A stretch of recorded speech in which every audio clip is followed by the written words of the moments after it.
L'enjeu porté par le Ségur du numérique, c'est de réussir la transformation, la révolution numérique que l'on vit actuellement. Et je dirais qu'au-delà des outils utilisés au quotidien par les professionnels de santé, l'enjeu c'est d'améliorer la qualité de la prise en charge et de fluidifier les parcours. Et donc c'est tout l'intérêt d'alimenter, consulter le dossier médical du patient qui est dans mon espace santé. Aujourd'hui, on est à près de 10 millions d'usagers de mon espace en santé, avec 200 000 entrées par mois. C'est énorme. Et des millions de documents qui alimentent le DMP via mon espace santé. Là, les enjeux du numérique en santé, à mon sens, sont plus qualitatifs et visent plus à l'amélioration de la prise en charge, de la qualité de prise en charge des patients. Donc c'est un enjeu primordial aujourd'hui à mon sens.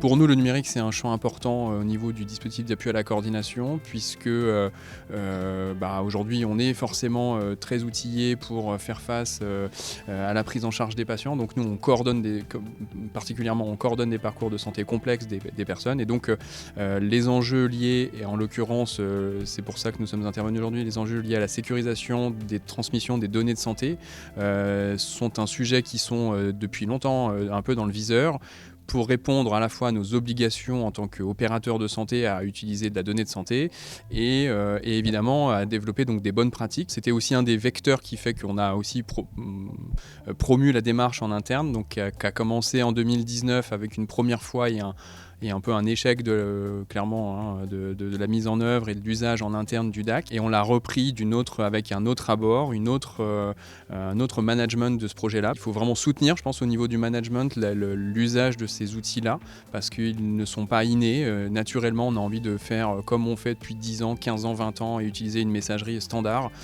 Donc il faut vraiment porter la démarche et il faut veiller à ce qu'elle soit comprise et partagée par l'ensemble de l'équipe, que l'outil se développe dans l'usage, dans l'ensemble de nos partenaires qui sont à la fois des soignants, des services hospitaliers, mais aussi nous, le secteur médico-social et social, qui aujourd'hui, eux, n'ont pas forcément un usage très développé, parce que c'est encore récent. Et notamment, j'évoquais en fin d'intervention le RPPS+, qui est une des solutions que les différents services peuvent envisager de mettre en place pour et pouvoir intégrer, on va dire, les professionnels médico-sociaux et sociaux dans l'usage de la MSS. Et qui pour nous, à l'échelle d'un DAC, correspond à peu près à 50% de nos échanges aujourd'hui.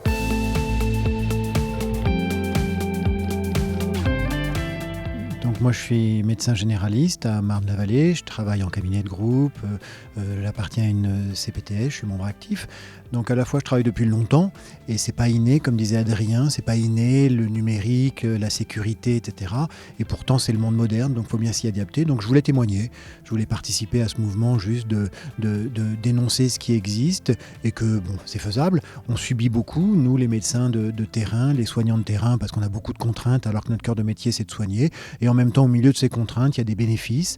Donc effectivement, j'ai expliqué lors de mon intervention que de cliquer sur un bouton 2 fois par jour, relever les mails, des mails sécurisés qui sont archivés comme il le faut, avoir sous forme numérique tous ces comptes rendus sans avoir besoin soi-même de les scanner ou de les photocopier, pouvoir les intégrer à l'espace santé numérique que le patient les a à ses dispositions, être capable d'envoyer un compte rendu ou un dossier médical à un patient sur une adresse sécurisée.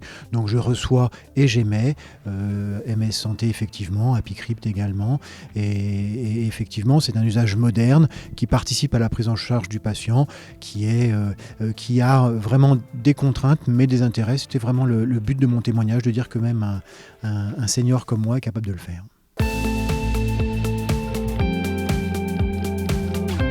Notre responsabilité, c'est d'accompagner tous les acteurs, que ce soit aussi bien côté assurance maladie, ARS et Cézanne, afin de sensibiliser les professionnels de santé dans la valeur d'usage et l'intérêt de ces outils et de se les approprier afin que cela puisse bénéficier à tous les patients à travers mon espace santé. Alors le rôle de la caisse primaire d'assurance maladie, c'est d'accompagner les professionnels de santé libéraux.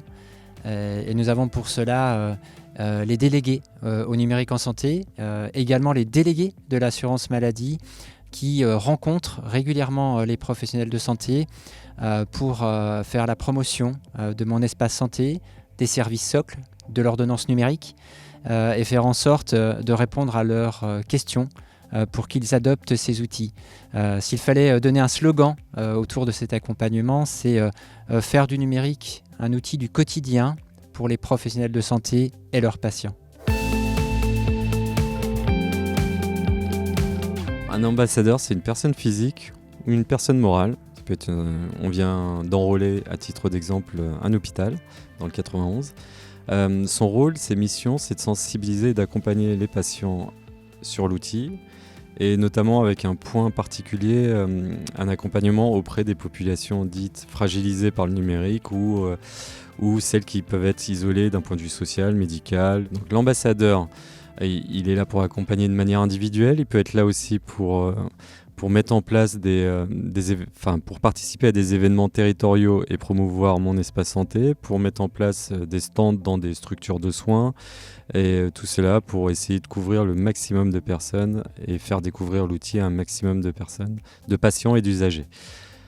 Pour devenir ambassadeur, c'est un engagement citoyen. Vous pouvez faire ce que vous pouvez faire, et il suffit de nous écrire à mes@cezanne.fr. Moi, je distingue volontairement le déploiement et l'usage. Je pense que le déploiement est en bonne marche au regard du déploiement par catégorie de professionnels de santé, des mises à jour des logiciels Ségur par exemple, auprès des médecins, des pharmaciens, des établissements.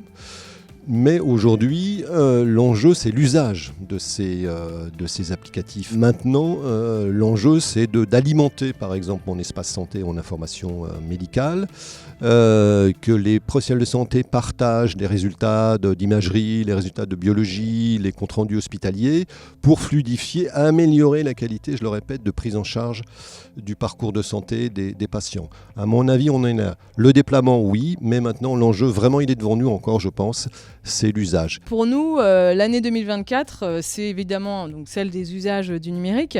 Mais ce qu'on a souhaité aussi mettre en avant, c'est que l'année 2024, ce soit une année finalement de la sécurisation des usages du numérique. Et donc, on a proposé à l'issue de cette journée du numérique en santé que à la fin de l'année 2024, ou en tout cas lors de la prochaine journée du numérique, on se réunisse et on puisse se dire, eh bien, désormais, aucun document ne circule en Seine-et-Marne qui ne soit pas via une messagerie sécurisée. Donc c'est vraiment la généralisation de l'usage de la messagerie sécurisée. Donc on va y travailler avec vous en 2024.